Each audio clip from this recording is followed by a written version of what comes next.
The Endeavour drifted through the void of space toward the massive structure that hung like a silver moon against the stars. Captain Daniel Hayes stood on the bridge watching the Galactic Council flagship grow larger in the viewport. His hands were steady on the railing, but his heart hammered in his chest. This was it. Humanity's first real chance to join the community of spacefaring civilizations. Behind him, Lieutenant Sophie Martinez checked the diplomatic files for the 100th time, while Chief Engineer Ryan Cooper monitored their approach vector. The Zenith Prime was enormous. It dwarfed their ship like an ocean liner next to a rowboat. Lights glimmered across its surface, and strange vessels of a dozen different designs clustered around its docking ports. Daniel had seen the intelligence briefings. He knew what species would be waiting inside.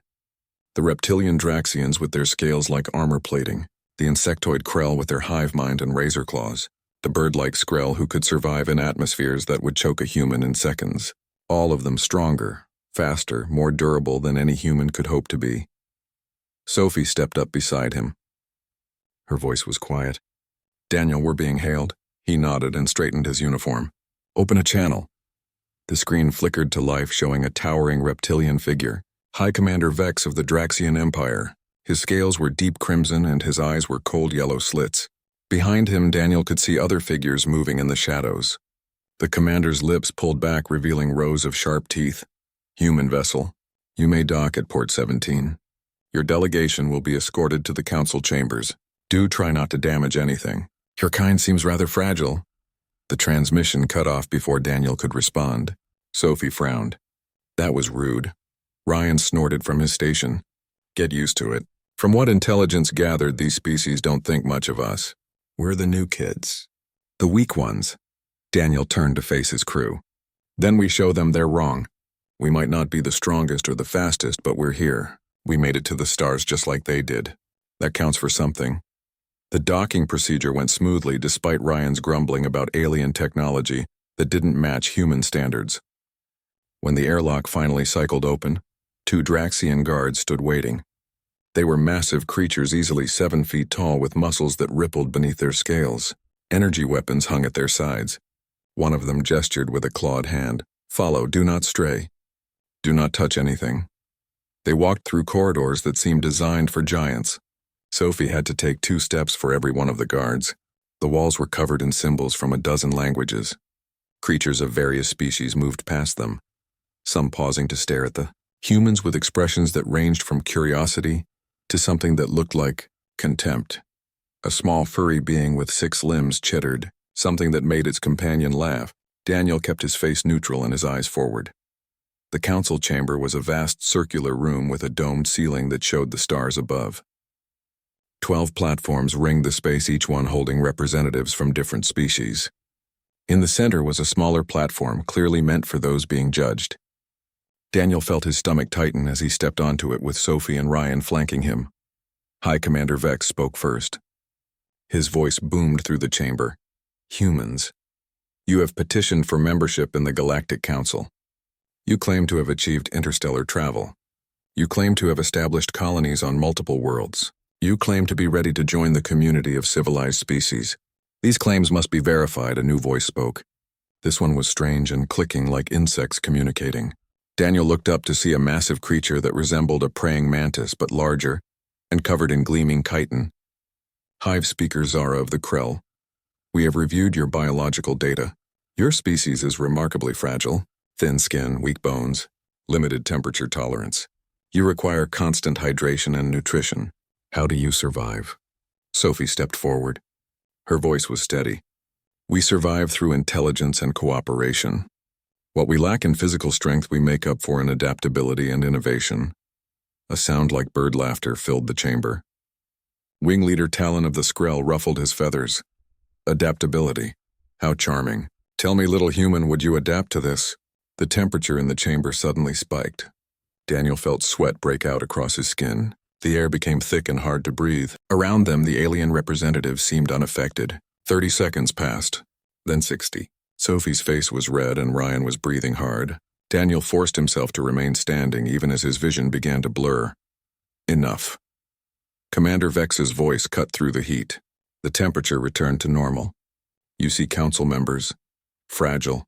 Any serious environment would kill them." The next hour was a series of tests and humiliations. They were asked to lift weights that the other species handled easily.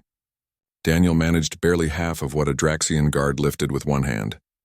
They were shown combat footage from various species wars. The casual violence and physical prowess on display made human capabilities look pitiful by comparison.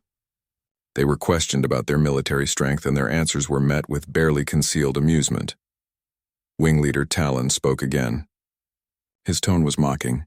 Humans, you fire projectiles at each other.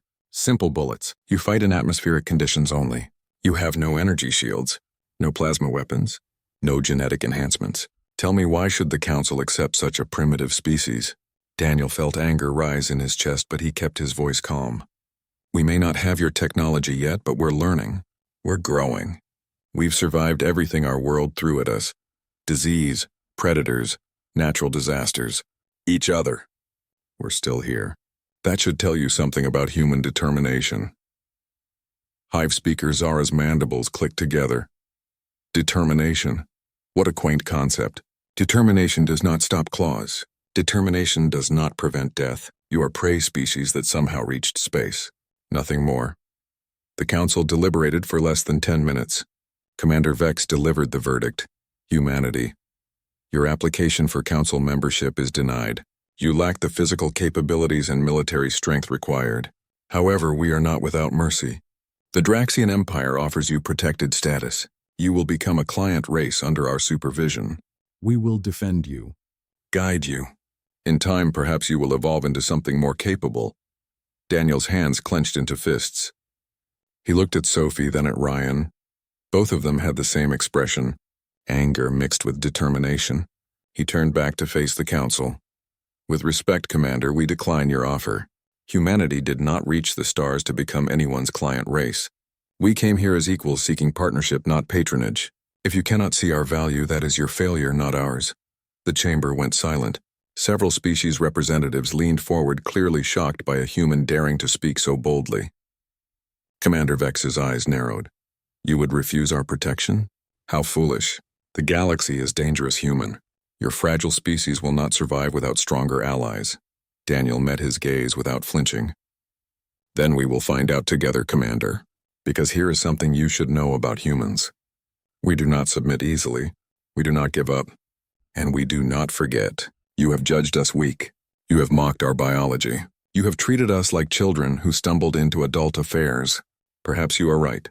Perhaps we are fragile, but underestimating humanity has been a fatal mistake for every predator that ever tried it on Earth. Do not make that mistake here. He turned and walked toward the exit. Sophie and Ryan followed. Behind them, the Council erupted into conversation. Some voices were angry. Some were laughing. A few sounded thoughtful. Daniel did not look back. The airlock closed behind them, and they returned to the Endeavor in silence.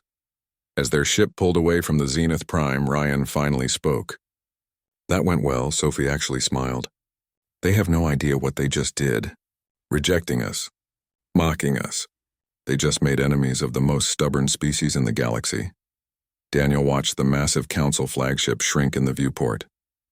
His voice was quiet but hard. Let them laugh. Let them think we are weak. The galaxy is about to learn a lesson. Humans are not dangerous because we are strong. We are dangerous because we refuse to quit. And if someone pushes us far enough, they will discover exactly what that means. The Endeavor jumped to faster-than-light travel, heading back toward human space. Behind them, the Galactic Council continued their deliberations, unaware that they had just set events in motion that would change the galaxy forever. In 3 months, the Krell would attack human colonies, believing them easy prey. In 3 months, the galaxy would learn that fragile does not mean helpless. In 3 months, the term war crimes would enter galactic vocabulary. But for now, the humans simply went home carrying their rejection like fuel for a fire that would soon burn across the stars. 3 months had passed since the humiliation at the Galactic Council, and humanity had returned to their colonies with bitter determination burning in their hearts. Life continued on the outer worlds, where farmers tended crops under alien stars, and miners extracted resources from asteroid belts. On New Vermont, 10,000 colonists lived peaceful lives, raising families and building futures. They had heard about the Council's rejection, but it seemed distant and unimportant compared to the daily work of survival on a frontier world. That piece shattered on a cold morning when the sky filled with ships. Jake Morrison was checking fence lines on his property when he saw the first vessel descend through the clouds. It was massive and organic-looking with a hull that seemed to writhe and pulse. More ships followed. Dozens of them. They moved with purpose toward the colony center. Jake felt his blood turn cold. He had served 20 years in the Marine Corps before retiring to this quiet world. He knew what an invasion force looked like.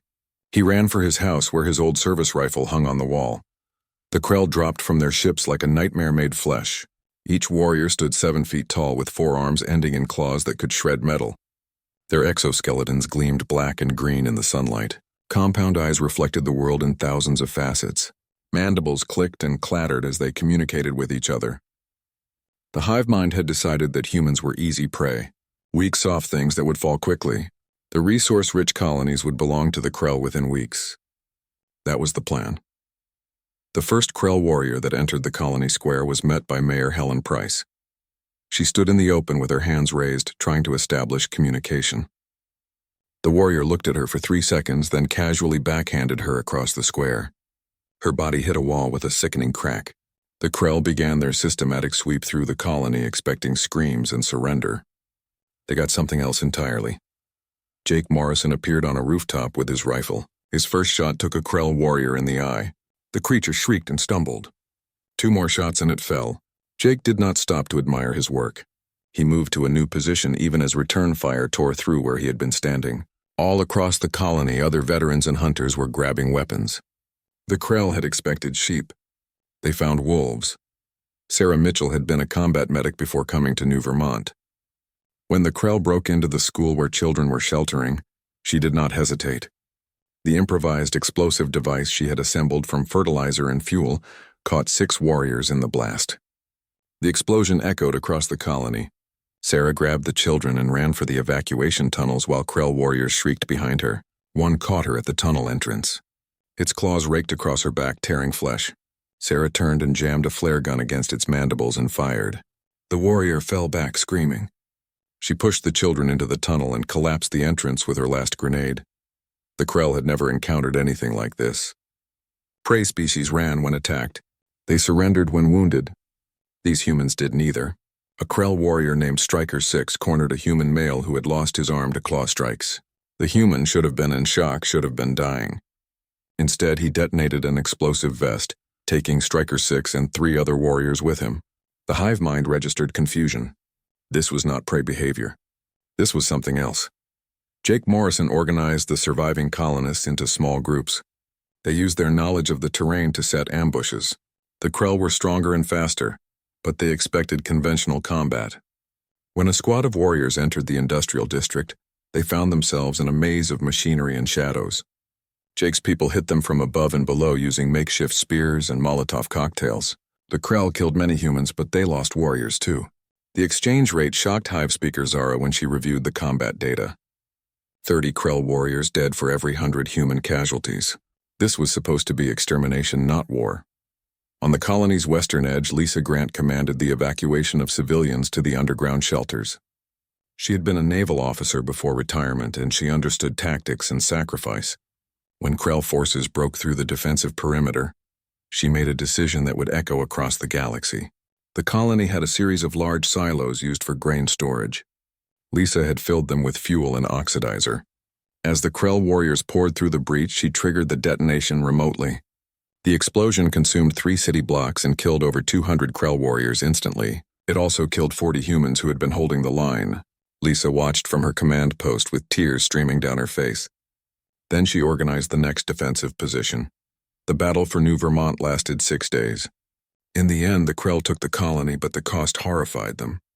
Over 800 warriors dead, thousands wounded, equipment destroyed, infrastructure ruined. The human survivors numbered less than 2,000, but they had fought like demons every step of the way. Hive Speaker Zara walked through the ruins trying to understand what had happened. She found a human male pinned beneath rubble, still clutching a detonator. He had been dead for hours, but his finger was still on the trigger. This was not rational behavior. Prey did not fight to the last. Prey surrendered to preserve the species. These humans had a word for it.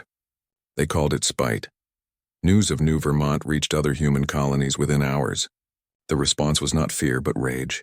On Armstrong Station, Commander Lisa Grant received orders to evacuate civilians before the Krell arrived. She had 3 days. 3 days to move 50,000 people to transports that could barely hold 30,000. The math was simple and brutal. Some would be left behind. Lisa worked without sleep, organizing the evacuation. Children first, then elderly, then anyone with critical skills. The rest would have to fight or hide. The Krell arrived expecting another easy victory. They had learned from New Vermont and brought overwhelming force. 2 full battle groups with armor support and air superiority.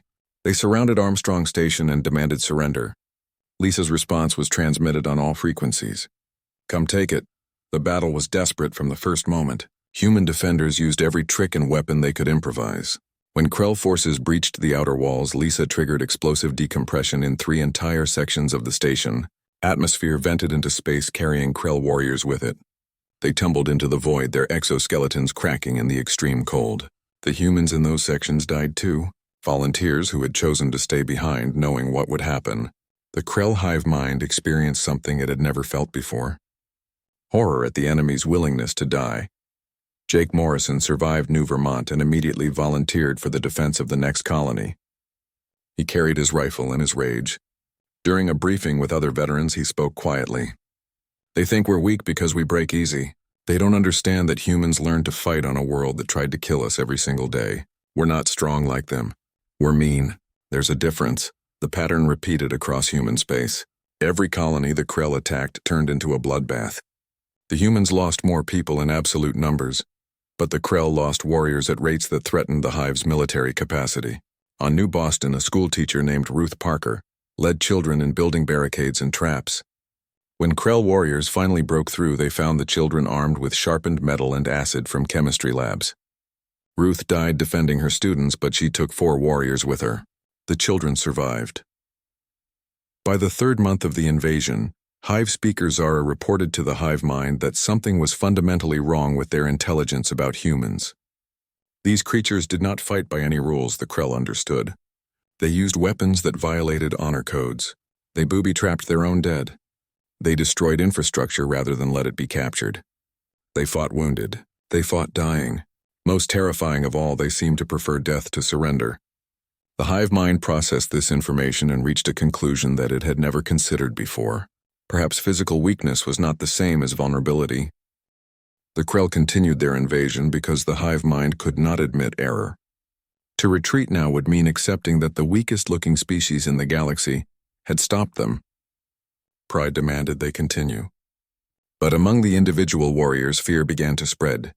They whispered in their clicking language about the human who kept fighting with his intestines hanging out, about the female who smiled while burning alive and taking 3 warriors with her, about the child who detonated a grenade rather than be captured. The Krell had encountered many species in their expansion. They had fought warriors who were brave. They had fought soldiers who were skilled. They had never fought an entire species that seemed genuinely insane.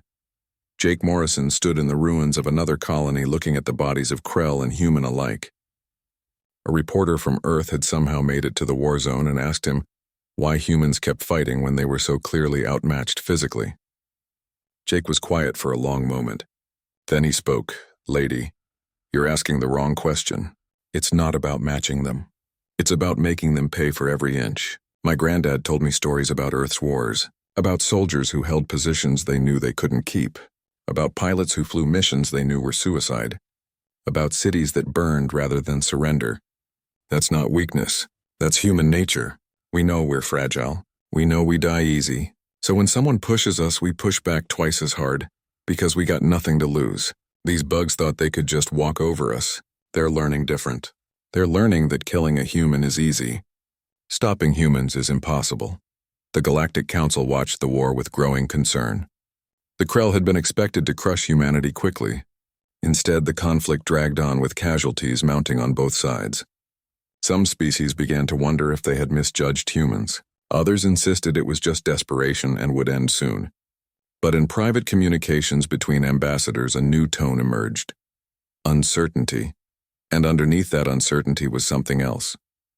The first whisper of fear that maybe the fragile humans were more dangerous than anyone had imagined. The war entered its 3rd month and something changed in humanity. The desperate defensive colonies gave way to calculated offensive operations.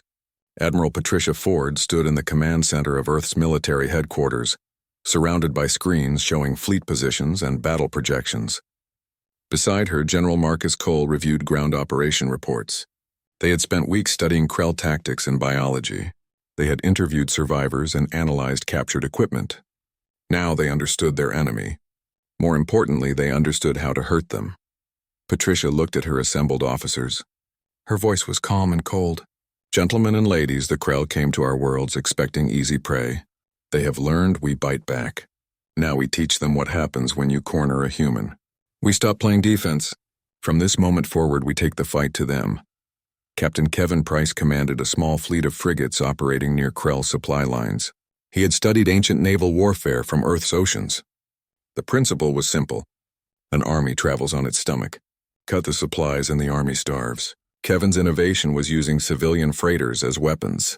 He packed old cargo ships with explosives and set them on autopilot toward Krell convoys. The Krell sensors detected the ships but dismissed them as fleeing civilians. When the freighters reached optimal distance, Kevin triggered the detonations remotely. 3 Krell supply cruisers vanished in balls of fire. The survivors reported back to Hive Speaker Zara that humans were using civilian vessels as weapons. This violated every rule of honorable combat. Zara's mandibles clicked in distress. Humans apparently had no concept of honor. Dr. Amy Chen had been a xenobiologist before the war. She studied alien life with fascination and respect. Then the Krell killed her sister on New Vermont. Amy's fascination turned to something darker. She studied Krell biology with the same dedication, but now her goal was not understanding. It was weaponization. She discovered that Krell respiratory systems were vulnerable to certain chemical compounds. Compounds that would cause excruciating pain without immediate death. Amy presented her findings to the military command. General Marcus looked at the data and asked the question that would haunt him later. Will it work? Amy nodded.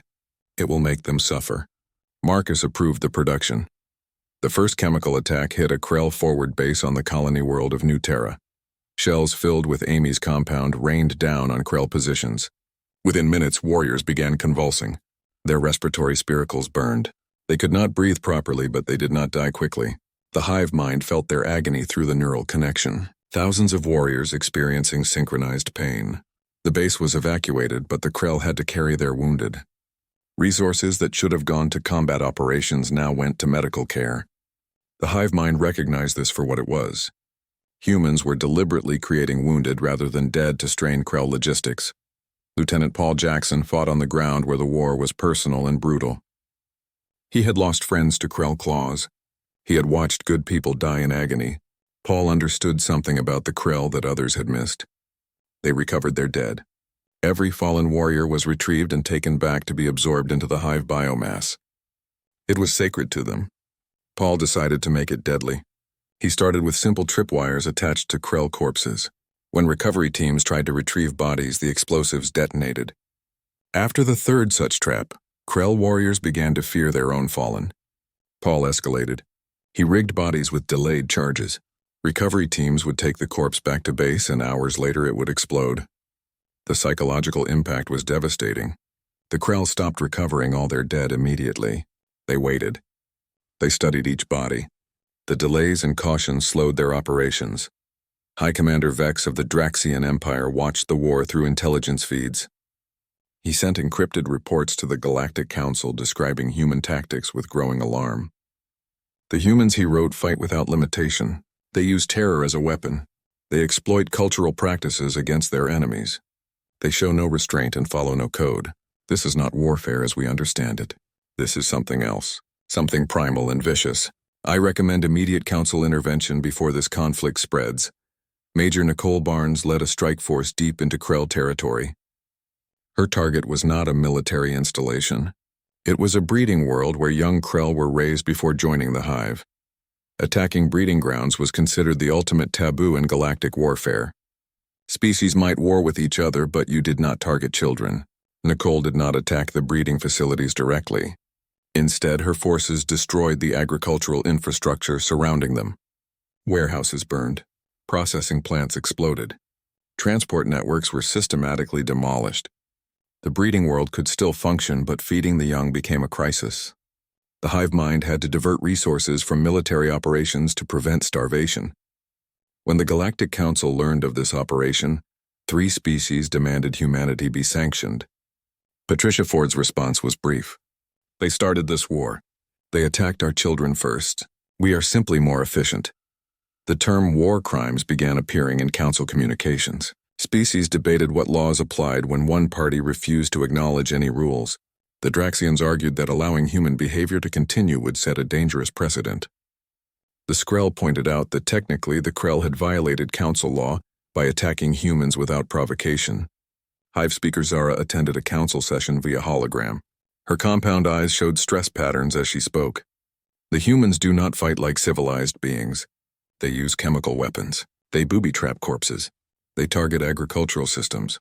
They convert civilian ships into bombs. How can the Hive negotiate with creatures who recognize no boundaries? Captain Daniel Hayes was present as Earth's observer. He stood and his voice carried across the chamber. You want to talk about boundaries? The Krell crossed our boundaries when they invaded our homes. They killed our families. They started a war of extermination. Now you are upset because we are winning it. Let me be clear. Humans did not want this war. We came to you in peace. You rejected us. You mocked us. You called us fragile and weak. The Krell believed your assessment and attacked us. Now you are learning what humans become when you give us no choice. We are pragmatic. We are creative. And we absolutely refuse to lose. If that means using every weapon and tactic available, then so be it. You created the situation. Do not blame us for surviving it. The silence that followed was profound. Wing Leader Talon's feathers ruffled in agitation. You speak of survival, but what you describe is brutality. There are rules to warfare, honor codes that separate civilization from savagery. Daniel's laugh was bitter. Honor. You want to lecture us about honor. Where was honor when the Krell slaughtered colonists who tried to surrender? Where was honor when they killed children in schools? Honor is a luxury afforded to those who have the strength to enforce it. We do not have that strength. What we have is determination and a willingness to do whatever it takes. You find it distasteful. We find it necessary. That is the difference between species who war for territory and species who fight for existence. On the front lines, human tactics continued to evolve. Soldiers began using Krell pheromones to create false trails leading warriors into ambushes. Engineers developed sonic weapons tuned to frequencies that disrupted Krell neural connections, causing temporary paralysis and permanent psychological damage. Intelligence officers captured individual Krell and used sensory deprivation to isolate them from the hive mind. The isolation drove them insane. Information extracted from these broken warriors gave humans detailed knowledge of Krell command structures and supply routes. Captain Kevin Price led his fleet in a raid that became legendary. He identified a Krell fleet assembly point where ships gathered before pushing into human space. Rather than attack with military vessels, he used mining ships equipped with ore drilling lasers. The mining ships jumped into the system and immediately began targeting Krell engines and weapons. The lasers were not designed for combat. They were slow and required sustained contact to cut through armor. But Kevin had done the math. Mining lasers had incredible range and Krell shields were optimized against energy weapons, not industrial equipment. His fleet disabled 17 Krell warships before retreating. The Krell adapted by adding mining lasers to their threat assessment protocols, but by then Kevin had moved on to the next unconventional tactic. Dr. Amy Chen continued her research with funding that never seemed to run out. She developed agents that disrupted Krell chemical communication. Warriors exposed to these agents could not coordinate properly. They became confused and attacked each other. She created compounds that mimicked Krell alarm pheromones, causing panic in their ranks. The hive mind began to struggle with processing false signals and real threats. Amy worked 18-hour days fueled by coffee and hatred. Her colleagues worried about her mental state, but no one could argue with her results. Lieutenant Paul Jackson earned a reputation among both humans and Krell. The Krell called him the ghost who traps the dead. Human soldiers called him Jack the Rigger. He moved between units teaching his techniques. Soon every battlefield was a maze of hidden explosives and psychological traps. The Krell response was to leave their dead behind entirely. This caused morale problems among warriors who knew their bodies would not return to the hive. Paul considered this outcome even better than the original plan. General Marcus, Cole reviewed casualty reports with a heavy heart. Human losses were still higher than Krell losses in absolute numbers, but the exchange rate was improving. More importantly, Krell combat effectiveness was declining. Warriors were hesitant. They second-guessed orders. The hive mind itself seemed slower to respond. Marcus recognized these as signs of organizational stress. The Krell were not just losing battles. They were losing confidence. He drafted orders for the next phase of operations. It was time to take the war to Krell home territory. Admiral Patricia Ford assembled her fleet commanders for the briefing. What she proposed made several officers visibly uncomfortable. They would strike at Krell industrial worlds. They would use nuclear weapons. Earth had not used atomic bombs in warfare for centuries. The weapons existed only as deterrents. Now Patricia was suggesting they deploy dozens of warheads against Krell manufacturing centers. One officer raised his hand. Admiral, with respect, this crosses a line. Nuclear weapons against civilian infrastructure. The galaxy will condemn us. Patricia's expression did not change. The galaxy already condemns us. They call our tactics war crimes. They debate our morality while we fight for survival.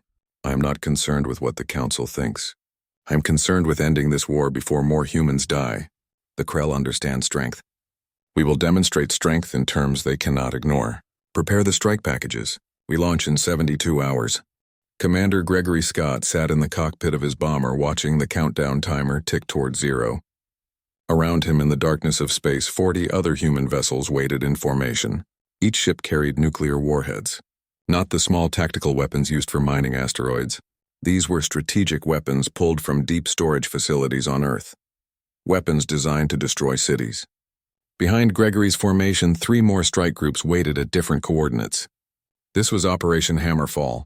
17 Krell industrial worlds would be hit simultaneously. The hive mind would learn what total war meant. The timer reached 0 and Gregory's hands moved across the controls with practiced efficiency. His ship jumped to faster than light travel. 30 seconds later, he dropped back into normal space directly above a Krell manufacturing world. The planet below glowed with the lights of factories and refineries. Millions of Krell workers processed materials for the war effort. Gregory armed his weapons and spoke into the comm system. Strike package away. His bomber released 6 warheads and immediately jumped away. The other ships in his formation did the same. Within 90 seconds, the strike group was gone. Behind them, the warheads descended toward their targets. The nuclear detonations lit up the Krell world like a string of new suns. Factories vaporized. Industrial complexes collapsed. Electromagnetic pulses fried electronics across entire continents. The hive mind felt millions of connections suddenly terminate as workers died in the blasts. More connections went dark as radiation poisoning spread. This happened across 17 worlds within a 10-minute window. The hive mind experienced something it had never known in thousands of years of existence. Shock. Pure, absolute shock at the scale of destruction. High Commander. Vex received the report from his intelligence network within hours. He immediately called an emergency session of the Galactic Council. Representatives from 12 species gathered in the Great Chamber. Many arrived still half asleep, having been awakened by urgent messages. Vex's claws scraped against his podium as he spoke. The humans have used atomic weapons, not as a last resort, not in desperation, as a strategic choice. They have struck 17 worlds simultaneously with coordinated nuclear strikes. The death toll is in the millions. This is beyond war crimes. This is genocide. The chamber erupted into chaos. Species representatives shouted at each other. Some demanded immediate military intervention against humanity. Others argued the Krell had brought this upon themselves. Wing Leader Talon's voice cut through the noise. Silence. We must understand what we are dealing with. Commander Vex, please show us the tactical data. The holographic display activated, showing the strike patterns. The precision was frightening. Each target had been carefully selected for maximum economic impact, with minimal civilian casualties despite Vex's claims. The humans had hit factories and refineries while avoiding residential centers. The radiation would spread, of course, but the immediate deaths were mostly military personnel and industrial workers. It was brutal and efficient. Several council members shifted uncomfortably as they realized the implications. These were not random attacks. This was calculated strategic warfare. Captain Olivia Bennett entered the council chamber as Earth's new primary representative. Daniel Hayes had been promoted to admiral and needed on the front lines. Olivia walked to the center platform with her head high. She carried a data pad with notes but did not look at it. She had memorized everything she needed to say. The eyes of the galaxy were upon her and she would not show weakness. Vex pointed a clawed finger at her. Human. Your species has violated every law of civilized warfare. You have used weapons of mass destruction against industrial centers. You have killed millions. The Council demands an immediate ceasefire and your surrender for trial. Olivia's voice was steady and cold. Commander Vex, let me educate you about humanity. Since you clearly learned nothing from our first meeting, humans evolved on a world that tried to kill us every single day. We faced predators with claws and teeth. We survived ice ages and plagues. We fought each other in wars so terrible we invented new words to describe the horror. We learned very early that the universe does not care about fairness or honor or rules. The universe only cares about who survives. We survived because we adapted.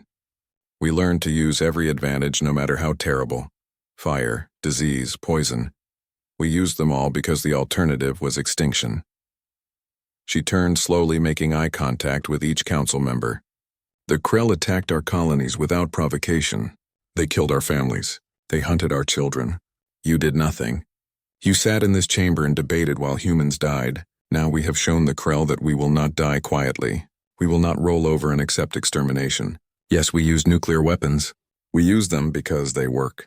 Because they end the war faster.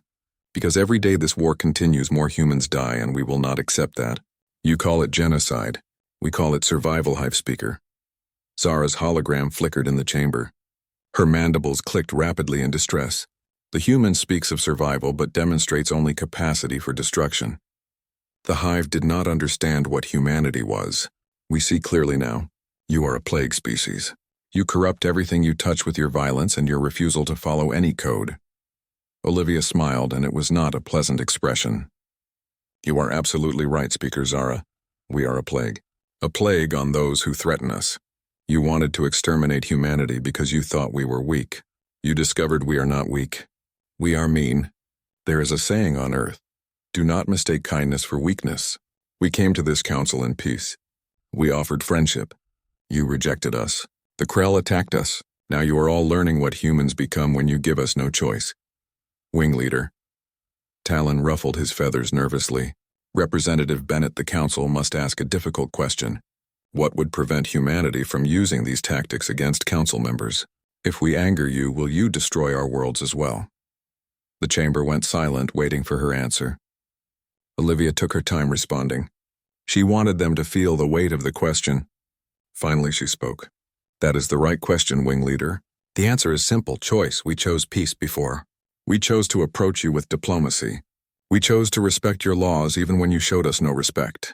The Krell chose war. They are learning the consequences. If the Council chooses peace, you will have peace. If you choose war, you will have war. But understand this clearly. If you choose war with humanity, you will get all of it. Every weapon, every tactic, every nightmare we can imagine. We do not bluff. We do not posture. When humans commit to something, we see it through no matter the cost. Private communications channels between council members lit up with frantic messages. The Skrull ambassador sent an encrypted note to his government. The humans are not bluffing. Recommend immediate non-aggression pact. The Draxians debated military options, but their strategists pointed out the obvious problem. Human tactics did not rely on superior strength. They relied on creativity and ruthlessness. How do you defend against an enemy who fights without rules? Lieutenant Sam Rodriguez worked in human intelligence operations. His team had captured a Krell Hive speaker during a raid on a command post. The speaker was isolated in a shielded cell that blocked neural connections to the Hive mind. Isolation was torture to a Krell. They were not meant to exist as individuals. Sam watched through one-way glass as the speaker paced frantically, clicking and chittering to itself. After 3 days, the speaker began answering questions. After 5 days, it begged to be reconnected to the Hive. Sam denied the request. After 8 days, the speaker told them everything about Krell fleet positions and strategic plans. Sam made sure the intelligence was distributed to all human forces. Then he had the speaker return to Krell territory with a message implanted in its mind. This is what happens when you fight humans. We break you. The story of the broken speaker spread through Krell forces faster than any tactical communication. Warriors began to understand that humans did not just kill enemies. They destroyed them psychologically. The hive mind itself began to experience something unprecedented: doubt. For the first time in thousands of years, the collective consciousness questioned whether a war could be won. Admiral Patricia Ford reviewed the battle reports with grim satisfaction. The nuclear strikes had achieved their objective. Krell industrial output had dropped by 40%. Supply lines were in chaos. More importantly, the Krell were pulling back. Defensive postures replaced offensive operations. Patricia knew this was the moment to press the advantage. She issued orders for a full-scale offensive. Human fleets jumped into Krell territory at a dozen points. Ground forces landed on contested worlds. The message was clear. Humanity was done defending. Now they were conquering. General Marcus Cole led the ground invasion of a Krell supply depot world. His forces moved with precision born of months of brutal combat experience. They no longer hesitated. They no longer showed mercy. When Krell warriors tried to surrender, Marcus had to remind his troops that they were supposed to take prisoners. The soldiers obeyed, but their faces showed disappointment.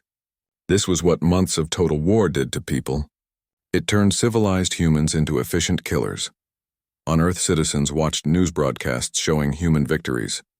There was celebration, but also unease. People saw what their military was doing, and some questioned whether the cost to humanity's soul was worth the victory. Protesters gathered, demanding the government pursue peace negotiations. Politicians debated ethics and necessity, but in the end, the majority supported the war effort because the alternative was submission to species who viewed humans as prey. Dr. Amy Chen stood in her laboratory looking at her latest creation, a virus tailored specifically to Krell biology. It would not kill them. Instead, it would cause permanent damage to their neural connection capability. Infected Krell would be unable to connect to the hive mind. They would be forced to exist as individuals. Amy held the vial up to the light. She had not deployed it yet. This weapon was being held in reserve, a final solution if the Krell refused to surrender. She wondered if using it would make her a war criminal or a savior. Then she decided it did not matter. History would judge her. Right now, she just needed to help humanity survive. High Commander Vex met privately with Wing Leader Talon. Both acknowledged what neither wanted to say publicly. The humans had won, not just the war against the Krell, but something more fundamental. They had proven that strength was not measured in physical power alone. They had demonstrated that the most dangerous species was not the strongest or fastest, but the most adaptable and ruthless. The galaxy would never look at humanity the same way again. The fragile creatures who needed protection were now the species everyone feared to provoke. That fear, Vex admitted, was probably the wisest emotion the Council had felt in centuries. The human carrier Freedom hung in orbit above the Krell homeworld like a sword suspended over a throat. Admiral Patricia Ford stood on the bridge watching the planet below. 6 months ago, the Krell had invaded human space expecting easy conquest. Now their fleets were shattered. Their industrial capacity was crippled. Their warriors refused to fight. The hive mind had done something unprecedented in its long history. It had requested terms of surrender. Hive speaker Zara materialized as a hologram on the Freedom's bridge. Her compound eyes showed colors that human xenologists had learned to interpret as shame and fear. Her mandibles moved slowly as she spoke. Admiral Ford, the Hive acknowledges defeat. We request cessation of hostilities and negotiation of terms. The transmission was brief and formal. There was no pride left in it.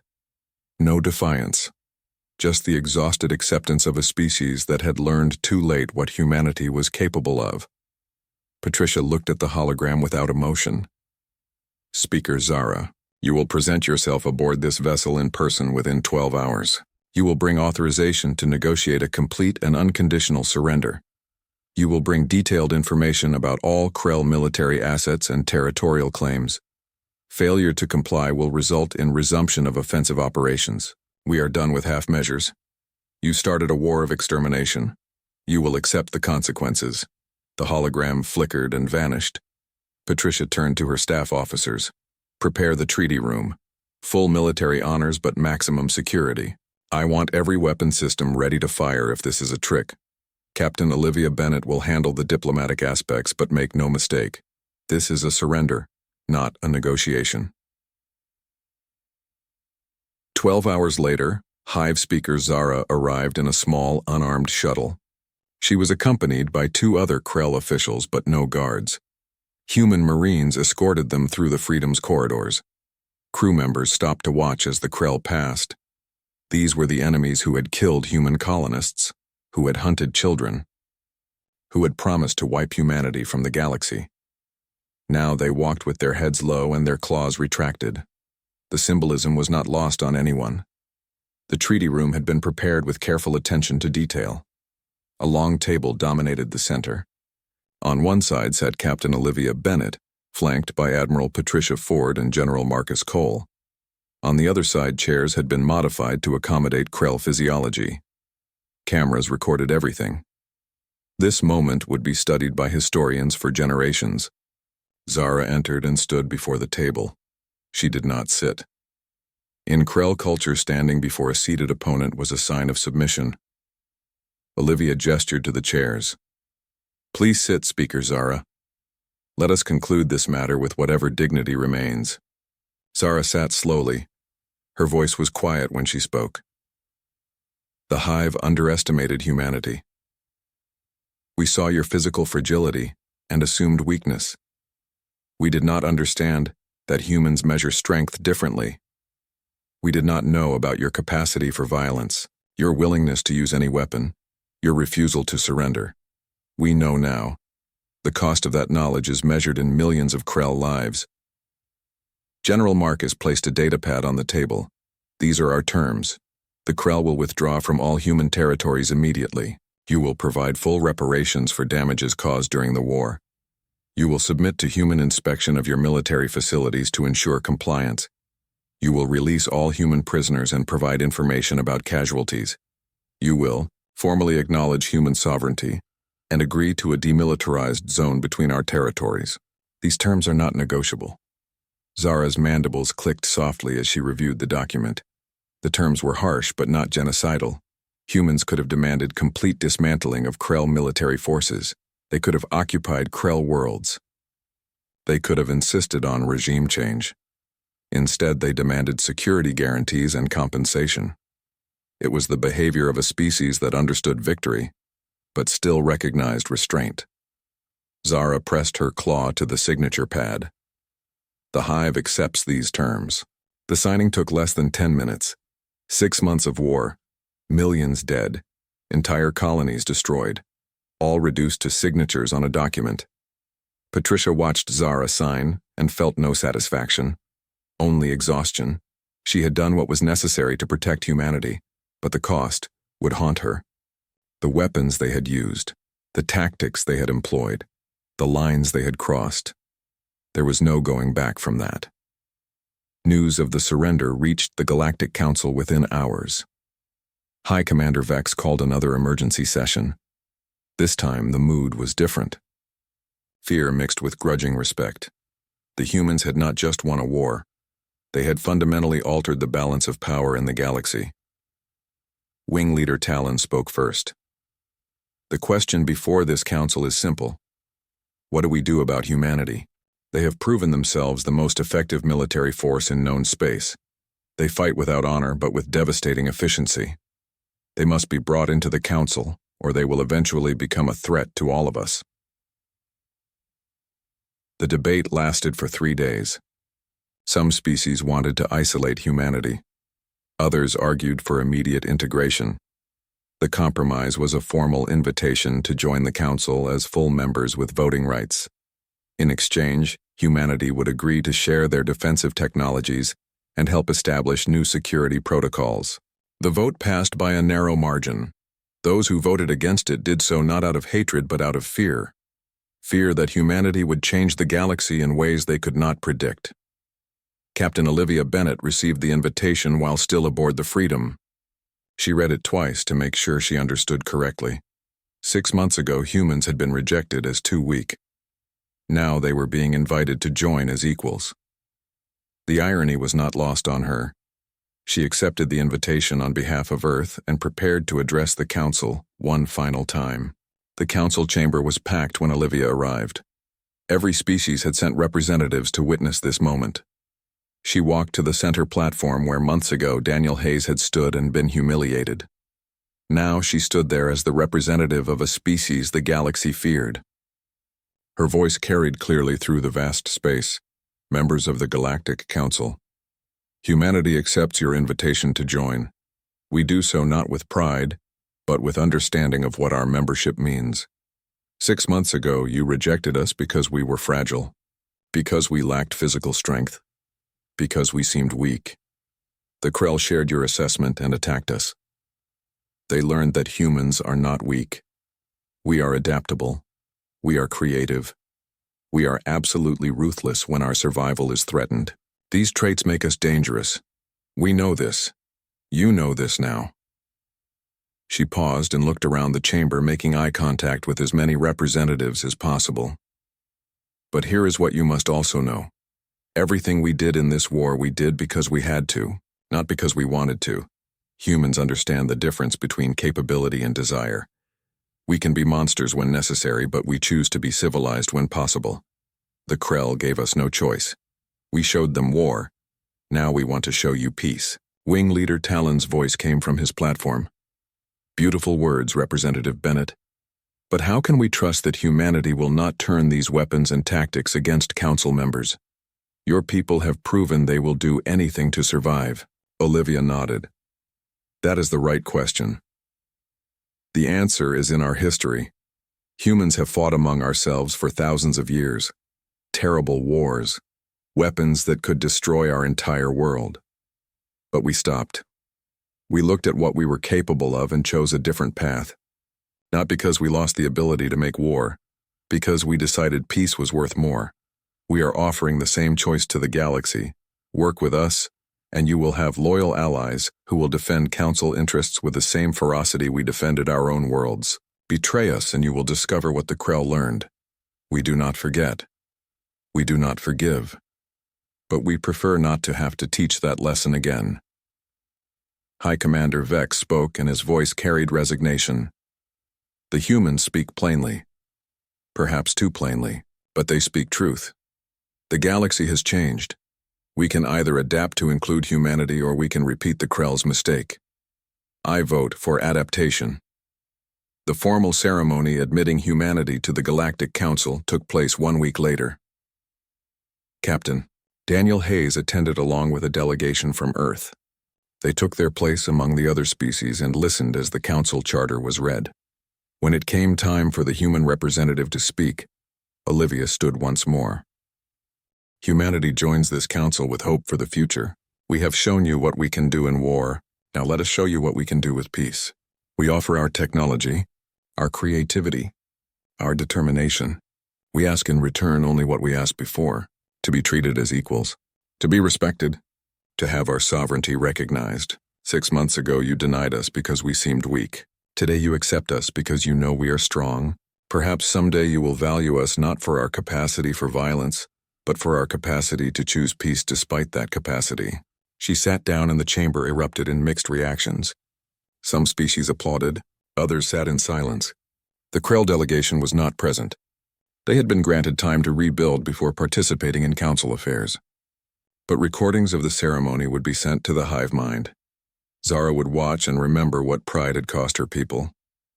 In the weeks that followed, humanity began integrating into galactic society. Human engineers shared defensive technologies with other species. Human tacticians taught military courses on asymmetric warfare. Human diplomats worked to establish new treaties and trade agreements. The galaxy learned that humans could be as effective in peace as they had been in war. On Earth, memorial services were held for those who died defending the colonies. Jake Morrison attended one such service, standing among survivors of New Vermont. A young reporter asked him if he thought the war had been worth it. Jake was quiet for a long time before answering. Nobody wins a war. We just survived this one. The Krell learned what happens when you push humans into a corner. The galaxy learned to respect us, but the cost was paid by good people who just wanted to live peaceful lives. Was it worth it? That is the wrong question. The right question is, could we have avoided it? And the answer is yes, if the Council had accepted us in the first place. If the Krell had not attacked. But they made their choices and we made ours. Now we all live with the consequences. Years later, the war between humans and the Krell would be studied in military academies across the galaxy, not as an example of honorable combat, but as a demonstration of total war. Young warriors of every species learned about human tactics. They learned about the fragile beings who refused to accept defeat. They learned about creativity in warfare, about ruthlessness when necessary, about the importance of never underestimating an opponent based on physical appearance. In Krell education centers, young warriors were taught a new principle.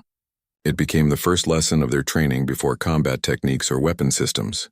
The principle was simple, and it was taught by hive speakers who remembered the war. Never provoke the humans. Never mistake their restraint for weakness. Never forget what lies beneath their civilized exterior. They call themselves fragile. They acknowledge their physical limitations, but they survived their homeworld through intelligence and determination. They reach the stars through cooperation and innovation. And when threatened, they wage war with a completeness that defies understanding. The hive learned this lesson at the cost of millions. Do not make us learn it again. Captain Olivia Bennett eventually became Earth's permanent ambassador to the Galactic Council. She served for 20 years, helping to shape policies and resolve disputes. She never forgot the war or the choices humanity had made. Late at night in her quarters, she sometimes wondered if there had been another way, if the bloodshed could have been avoided. But she always came back to the same conclusion. Humans had tried peace first. They had offered friendship. The galaxy had rejected them. The Krell had attacked them. Everything that followed was simply humans doing what humans always do, surviving. The galaxy learned to fear humanity. Olivia hoped someday they would learn to trust humanity too. But fear was a start. Fear meant respect. Fear meant no one would make the Krell's mistake again. And perhaps that was enough.